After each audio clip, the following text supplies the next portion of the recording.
فرمایا مجھ پہ درود پاک پڑھنا پل صراط پر نور ہے۔ ومن صلی علیہ یوم الجمعۃ، فرمایا جو مجھ پہ جمعے کے دن درود پاک پڑھے۔ یا رسول اللہ کتنا درود پاک پڑھنا ہے؟ تو آپ نے اپنی امت پہ زیادہ نہیں کیا، تھوڑا ہی بتایا، فرمایا 80 مرتن، بس 80 مرتبہ پڑھ لے۔ تو یا رسول اللہ اب ہم نے جمعے والے دن درود پاک پڑھا اور 80 مرتبہ پڑھا، حضور اب اس کا انعام کیا ہے؟ فرمایا غفر لہ ذنوب 80 عامًا، رب تعالیٰ اس بندے کے 80 سال کے گناہ معاف فرما دے گا۔ صلو علی الحبیب۔ آج جمعۃ المبارک کا دن ہے، اور جو آج رات آنے والی ہے یہ وہ عظیم رات ہے کہ جس میں اللہ رب العزت نے اپنے پیارے حبیب علیہ الصلوۃ والسلام کو معراج عطا فرمائی۔ 10 نبوی یا 13 نبوی کا سال تھا۔ نبی کریم علیہ الصلوۃ والسلام کے چچا ابو طالب کا وصال ہو گیا، اور ایک ہفتہ بعد ہی ام المؤمنین حضرت سیدہ خدیجہ رضی اللہ تعالی عنہ کا بھی وصال ہو گیا۔ اب ان دونوں کے وصال سے نبی کریم علیہ الصلوۃ والسلام کو شدید غم پہنچا، اور کفار کی سازشیں تیز ہو گئیں۔ حضور شدید غمگین تھے، تو پھر رب تعالیٰ نے ارادہ فرمایا کہ میں اپنے حبیب علیہ الصلوۃ والسلام کو اپنا دیدار خاص عطا فرماؤں تاکہ میرے حبیب علیہ الصلوۃ والسلام کا دل خوش ہو جائے۔ اور پھر 27 رجب کی رات آئی، حضور اپنے چچا زاد بہن حضرت ام ہانی کے گھر تشریف فرما تھے، آرام فرما رہے تھے۔ پھر حضرت جبریل علیہ الصلوۃ والسلام آئے، حضور کو لے کے مسجد حرام میں گئے، وہاں سے پھر مسجد اقصیٰ سے پہلا آسمان، دوسرا آسمان، تیسرا آسمان، سدرۃ المنتہا، پھر لا مقام پر، اور حتیٰ کہ رب تعالیٰ کے قرب خاص میں گئے، اور پھر رب تعالیٰ نے اپنا دیدار خاص عطا فرمایا۔ اسی چیز کا تذکرہ رب تعالیٰ نے قرآن پاک میں کیا۔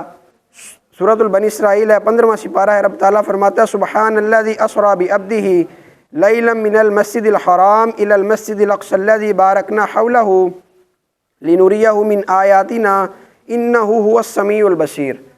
فرمایا پاک ہے وہ ذات۔ اب آیت کا ترجمہ آپ نے سننا ہے، اور اس کا ترجمہ 2 طرح سے علماء نے کیا ہے، اور دونوں طرح سے ہی کمال ترجمہ کیا ہے۔ فرمایا پاک ہے وہ ذات جو اپنے بندہ خاص کو لے گئی رات کے مختصر حصے میں مسجد حرام سے مسجد اقصیٰ تک، تاکہ اپنے بندہ خاص کو اپنی نشانیاں دکھائے۔ آگے فرمایا انہ هو السمیع البصیر، کہ بے شک وہ دیکھنے والا اور سننے والا ہے۔ اب دیکھنے والا اور سننے والا، اس کے 2 معنی ہیں۔ ایک معنی اس سے مراد رب تعالیٰ کی ذات ہے، یعنی رب تعالیٰ نے اپنے حبیب کو معراج عطا فرمائی، اور پھر حضور نے جب آ کے لوگوں کو اپنی معراج کا تذکرہ بتایا، تو لوگ جو حضور علیہ الصلوۃ والسلام کے بارے میں باتیں کر رہے ہیں، تو رب تعالیٰ فرما رہا ہے کہ اللہ تعالیٰ دیکھنے والا سننے والا لوگ یہ جو باتیں کر رہے ہیں۔ اور دوسرا اس کا معنی ہے کہ نبی کریم علیہ الصلوۃ والسلام اس سے مراد ہے کہ انہ هو السمیع البصیر، کہ یہ معنی حضور کی ذات پہ کس طرح ثابت آتا ہے؟ انہ هو السمیع، بے شک نبی کریم علیہ الصلوۃ والسلام سننے والے ہیں۔ اب کیا سننے والے ہیں؟ معراج کی رات جو رب تعالیٰ نے اپنے حبیب کو وحی فرمائی اسے سننے والے ہیں، اور بصیر کیا دیکھنے والے ہیں؟ اپنے رب کو آنکھوں سے دیکھنے والے ہیں، یعنی جو دیدار نبی کریم علیہ السلام نے اللہ کا کیا، آپ اللہ کو دیکھنے والے ہیں۔ اس آیت سے یہ مراد ہے۔ اب اس آیت کی علماء نے مختلف تفاسیر کی ہیں، مختصر وقت میں تھوڑی عرض کرنے کی کوشش کروں گا۔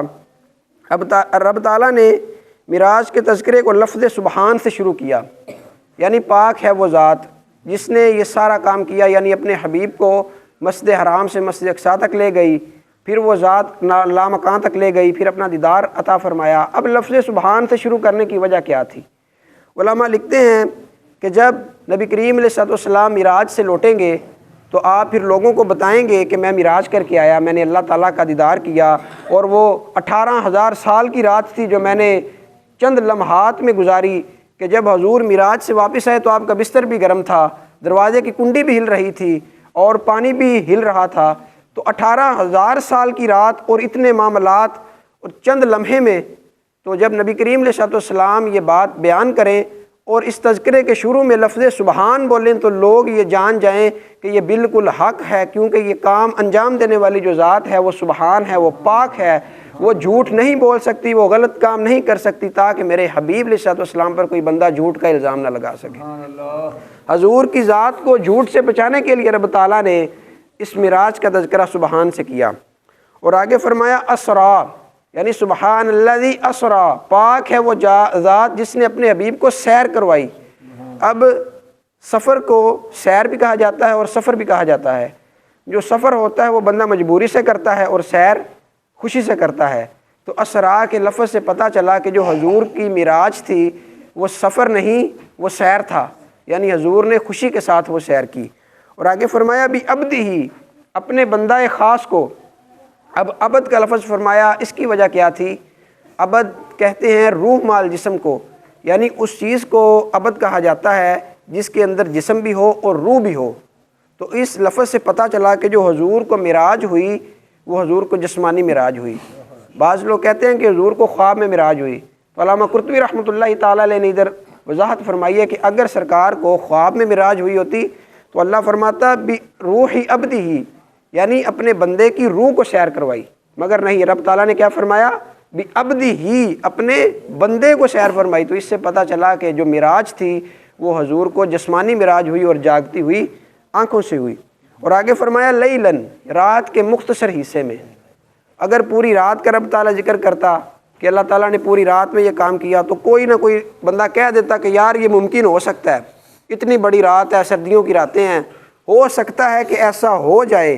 اسی وجہ سے رب تعالیٰ نے لیلن فرمایا، چھوٹا سا حصہ، یعنی رات کے چھوٹے سے حصے میں رب تعالیٰ نے اپنے حبیب کو معراج عطا فرمائی تاکہ جو بندہ سنے اور اس کی عقل میں یہ بات نہ آئے کہ یہ عام بندہ نہیں کر سکتا، تاکہ یہ حضور کا ایک معجزہ بن جائے۔ اور آگے فرمایا من المسجد الحرام الی المسجد الاقصی، فرمایا مسجد حرام سے مسجد اقصی تک سیر کروائی۔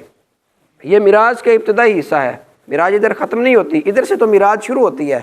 اب حضور کو مسجد حرام سے مسجد اقصی تک لے جانے کی وجہ کیا تھی؟ مسجد اقصی وہ جگہ ہے، فرمایا الذی بارکنا حولہ، جس کے ارد گرد ہم نے برکتیں رکھی ہیں۔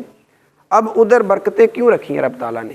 مسجد اقصی وہ سرزمین ہے جسے نبیوں کی سرزمین کہا جاتا ہے، تقریباً 40 سے 70 ہزار نبی اس سرزمین پہ آئے ہیں۔ حضرت سیدنا ابراہیم علیہ السلام سے لے کر حضرت عیسیٰ تک تقریباً 40 یا 70 ہزار نبی بنتے ہیں جو فلسطین کی سرزمین پر آئے ہیں، مسجد اقصی کی سرزمین پہ آئے ہیں۔ اور رب تعالیٰ نے اپنے ان بندوں کی وجہ سے اس سرزمین پہ برکتیں رکھی ہیں۔ رب تعالیٰ نے یہ ارادہ فرمایا کہ میرے حبیب بھی اس سرزمین پر جائیں تاکہ اس سرزمین کی برکتیں مزید بڑھ جائیں۔ اور ایک وجہ یہ علماء نے لکھی ہے کہ کل کو میدان محشر جو سجنا ہے، قیامت کے دن محشر کا میدان لگے گا، وہ فلسطین کی سرزمین پہ لگے گا، ملک شام کی سرزمین پہ لگے گا۔ آج تو فلسطین ایک ملک ہے، اس دور میں فلسطین ایک شہر ہوا کرتا تھا اور ملک شام کے اندر آیا، ملک شام تھا اور اس کا ایک شہر تھا فلسطین۔ اس سرزمین پہ میدان محشر سجے گا۔ رب تعالیٰ نے یہ ارادہ فرمایا کہ جس زمین پہ محشر کا میدان سجے گا وہ زمین میرے حبیب کے قدم چوم کے برکت والی ہو جائے۔ یہ وجہ تھی مسجد حرام سے مسجد اقصی تک لے جانے کی۔ اور آگے فرمایا لنوریہ من آیاتنا، تاکہ وہ اپنے بندہ خاص کو اپنی نشانیاں دکھائے۔ اب رب تعالیٰ نے اپنے حبیب کو کیا نشانیاں دکھائیں؟ مسجد حرام سے چلے مسجد اقصی تک گئے۔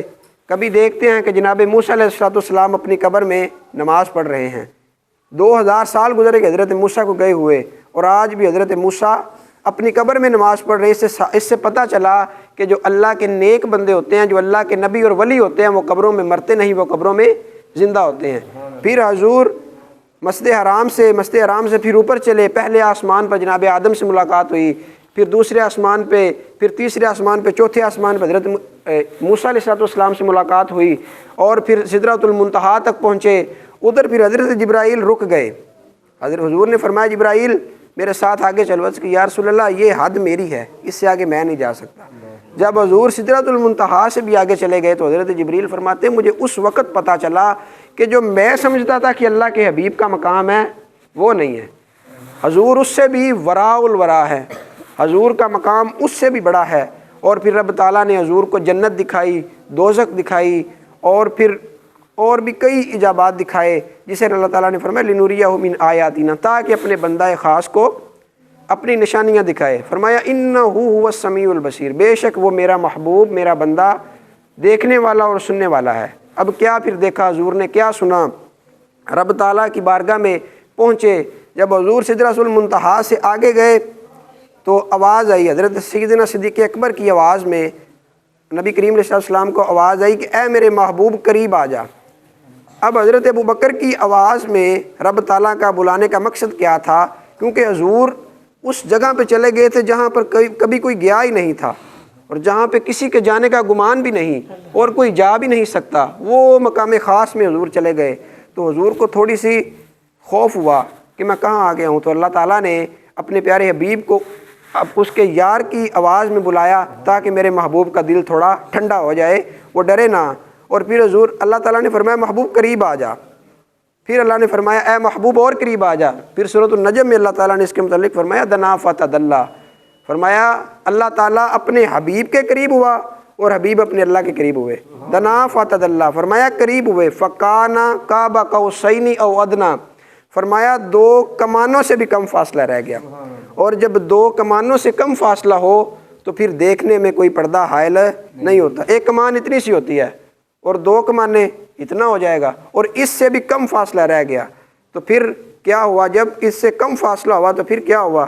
پھر اللہ تعالیٰ کے حبیب نے رب تعالیٰ کو اپنی جاگتی آنکھوں سے دیکھا۔ اور امام طبرانی رحمۃ اللہ تعالیٰ علیہ نے معجم الکبیر شریف میں دوسرے بار کا نقل کی، حضرت ابن عباس رضی اللہ تعالیٰ عنہ فرماتے ہیں کہ میرے نبی علیہ السلام نے فرمایا کہ میں نے اپنے رب کو 2 مرتبہ دیکھا۔ کتنی مرتبہ دیکھا؟ 1 مرتبہ جاگتی ہوئی آنکھوں سے اور 1 مرتبہ دل سے دیکھا۔ اور امام حسن بصری رحمۃ اللہ تعالیٰ علیہ شاید کی تفسیر میں کہتے ہیں میں قسم اٹھا کے کہتا ہوں کہ میرے نبی نے اپنے رب کو جاگتی ہوئی آنکھوں سے دیکھا ہے۔